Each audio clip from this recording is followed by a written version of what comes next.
Dennis Uzor was a billionaire, in search of true love. You might be wondering, why would a billionaire dress like this, and walk the streets of Lagos like an ordinary man? He'd suffered heartbreak after heartbreak, from gold diggers. Women who only wanted him for his money, for what he could give. But the deepest wound? Came much earlier. His own mother abandoned him, when he was barely 5 years old, leaving him with his father. He grew up under the care of Auntie Rose, the nanny his father hired. When Dennis finally came of age to marry, he kept falling for wolves in sheep's clothing. Women who wore affection like a disguise. The one that finally broke him? His last girlfriend, Zena, who arranged his own kidnapping, just to extort even more money from him. Dennis was done. Exhausted. He swore he would never marry again. Until Auntie Rose stepped in. "My dear," she said softly, holding his hands, "since the day I stepped into this house, you have filled the vacuum of a child in my life. You cannot give up on love, because of a few women who do not deserve your heart. There is still love out there. All you have to do, is go and find it." She paused, then smiled. "In my village in Enugu, there are many beautiful and industrious women. I will take you there, so we can look for a woman who will love you for who you are, not for what you can give." And that was how Dennis and Auntie Rose traveled to Enugu. Dennis began doing menial jobs, as a wheelbarrow pusher. At first, it was brutal. He had never done such demanding work in his entire life. Every night, when Auntie Rose served him food, she consoled him. Everything beautiful is achieved through hard work. He gave himself 3 months. If nothing changed, he would return to his world of loneliness.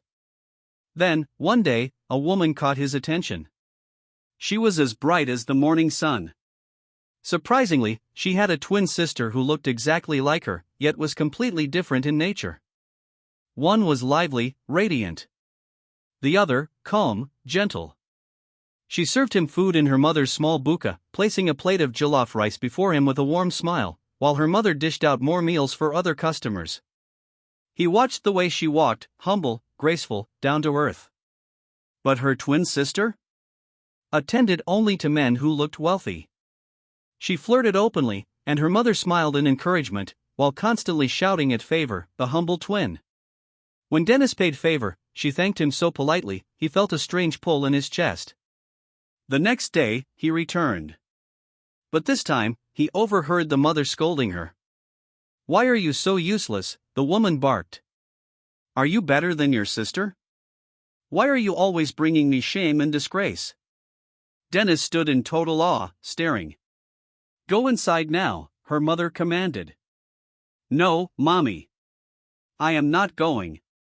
That man is old enough to be my father," Favor protested. "You are mad," her mother shouted. "Does he look like your useless father? Can your stupid father give me this kind of money?" She waved a wad of cash in Favor's face. "If you continue behaving like this, I will make sure you regret your life. Go inside now." She lunged forward to grab her. Favor ran to a corner instead, sat there crying bitterly. Dennis was dumbfounded. He wanted to console her, but he couldn't. He just stood there in silence, heart heavy. The next day, Dennis arrived at the buka, but did not see Favor. Instead, Flora sat opposite him, chewing gum, pressing her phone, completely ignoring him. They had the same face, but Flora dressed sharper, more eye-catching. Dennis cleared his throat. "I need a plate of rice." Flora hissed loudly, continued with her phone. Then Favor walked in, with a small bandage on her cheek. She smiled when she saw him. "Customer, you came today. What should I offer you?" Dennis frowned in concern. "What happened to your face?" Favor smiled faintly, glanced at her sister. "I fell down." "Oh. I'm so sorry," Dennis said quickly. Favor nodded, still smiling. "What should I offer you?" she asked cheerfully. After serving him, she sat beside him. "It's like you are new here," she said. "I think I just started seeing you around." Dennis smiled. "Yes. I just moved into the neighborhood. She brightened. I thought so. So, how do you find our small town? Before he realized it, they had talked for a long while. She was easy to talk to, gentle, warm. He enjoyed every word. Soon her mother walked in. Favor sprang to her feet. What are you doing sitting here chatting, wasting your life away when there are plates to wash? Her mother snapped.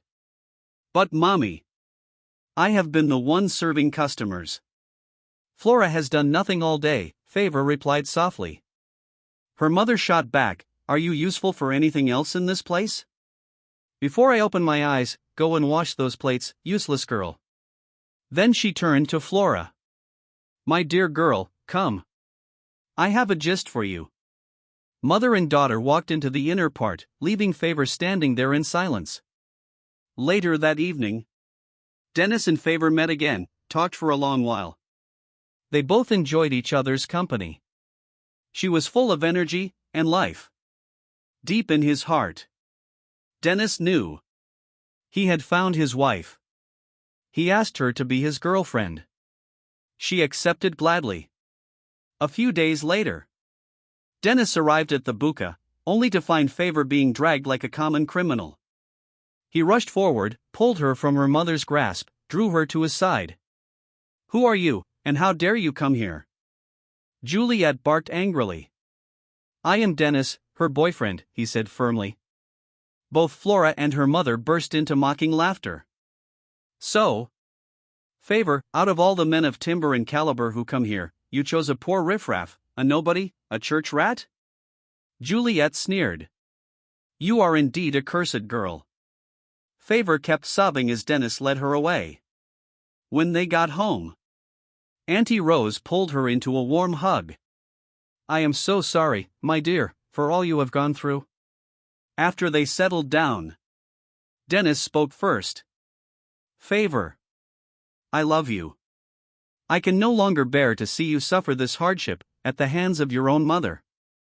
I want to marry you. Will you marry me? Favor looked at Auntie Rose, who smiled and nodded gently. Tears filled her eyes as she nodded in acceptance. Together, they went to visit her mother. Juliet stared at them, eyes filled with disgust. So, Favor, she called coldly. You brought this thing here as a husband? This thing, she asked, pointing at Dennis with a mocking expression. I gave birth to you both, she continued, pointing at Favor, then at Flora, who sat beside her with a smirk. I realized you did not only take after your useless father, she spat. I also realized that you are a cursed child. A child who sees good things and rejects them for bad and spoiled things is an evil child. Your sister deals with men of class and caliber, and you chose a wheelbarrow pusher.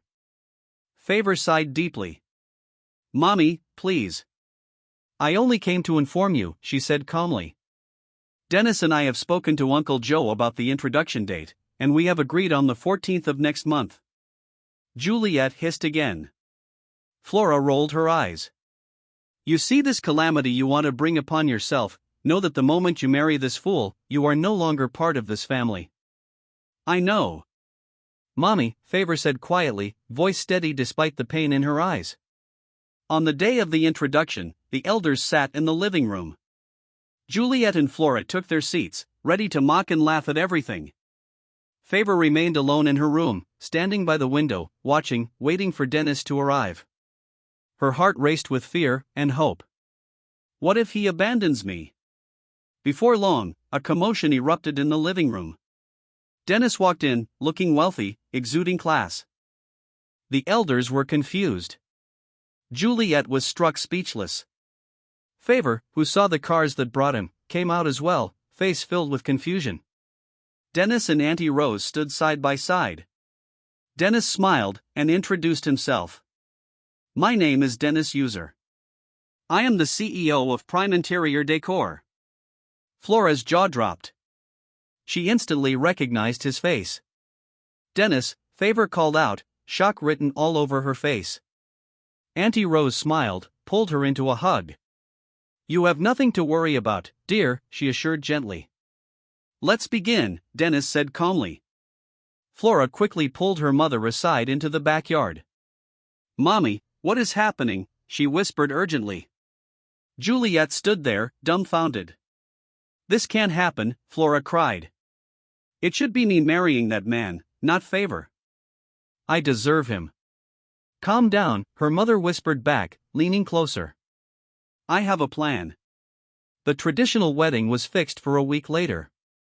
On the night before the traditional wedding, Flora and Juliet sneaked into Favor's room, tied her up, carried her into a deep forest, and dumped her there. The next morning, preparations began. Dancers and performers were already in costume. Flora wore Favor's dress, while their mother smiled with fulfillment. Their plan was working. By the time Favor ever returned, nobody would believe her. Flora was adorned in the bride's outfit. Dennis and his people were already waiting. When it was time for the bride to come out, Flora stepped forward with her train of Asoebi ladies. No one could tell it was Flora, because she and Favor had the same face. Only their mother, and a few observant people, knew that Favor had a mole behind her right ear, the mole she inherited from her father. The elders handed Flora a cup of wine. She danced joyfully toward where Dennis stood. Just as she knelt to present the cup of wine to him, the wounded Favor ran into the compound, followed closely by a poor, aged hunter. "She is not the bride!" Favor cried out. The guests shouted in shock, eyes darting from Flora to Favor. Confusion rippled through the crowd. "What is happening here?" Dennis asked, voice tense. "Dennis, it's me." "Favor," she cried. Dennis stared at the woman dressed as his bride, then at the woman claiming to be his bride, mind struggling to make sense of it all. The hunter stepped forward. "I found her tied up in the bush, deep in the forest. When I untied her, she told me today was her wedding day, so we rushed here." The guests gasped. Juliet ran forward. "Don't mind her. She is a mad woman," she shouted. "Dennis, this is your original bride," she said, gripping Flora's arm tightly. Tears streamed down Favor's cheeks. She turned her head, pulled back her hair. "This is the mole that differentiates me from Flora," she said through sobs. The elders gasped. "Mommy, so you hate me this much?" Favor cried. Dennis felt a sharp pain in his chest. "How could you do this to your own daughter?" "Yes, you are an evil child," Juliet spat. "I should have thrown you into the evil forest where your kind belongs, the day I gave birth to you. I curse the day I gave birth to you." Soon, police officers arrived. Flora was arrested for impersonation and kidnapping. Their mother was arrested for kidnapping and assault. As the police dragged them away, Juliet kept shouting and cursing Favor. Dennis pulled Favor into his arms, as tears poured from her eyes. The guests stood in disbelief, unable to comprehend how a mother could hate her own child so deeply, simply because she looked like her father. If this story touched you, don't forget to like, comment, and subscribe to Storyversa for more inspiring tales like this one.